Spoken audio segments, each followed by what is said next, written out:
হায়রে ভারত, চুরি ছাড়া কিছু বোঝে না। এটা আউট ছিল না, ছয় ছিল। চুরি করে বিশ্বকাপ জিতেছে ভারত। হঠাৎ লাইভে এসে ভারতকে অপমান করে একই বললেন ম্যাক্সওয়েল। মুহূর্তে ভাইরাল ভিডিও।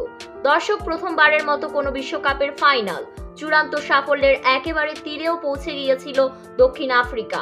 জয়ের জন্য শেষ ওভারে 16 রান দরকার ছিল তাদের। হার্দিক পান্ডিয়ার করা 20তম ওভারের প্রথম বলেই লং অফে উড়িয়ে মারেন ডেভিড ভিলার। সীমানা দড়ির কাছে অসাধারণ দক্ষতায় সূর্যকুমার যাদব সেটিকে তালুবন্দী করেন, কিন্তু সেই আউট নিয়ে সংশয় দূর হয়নি, যা নিয়ে সামাজিক মাধ্যমে চলছে জোর বিতর্ক। সবাই বলছে এটা আউট ছিল না, 6 হয়েছিল। দুর্নীতি করে বিশ্বকাপ জিতেছে ভারত। এদিকে আফ্রিকার সাথে এমন দুর্নীতি দেখে লাইভে এসে ভারতকে অপমান করে ম্যাক্সওয়েল বললেন, ভারত এটা ছাড়া আর কিছু পারে না, তারা এটার জন্য 1 নম্বরে আছে।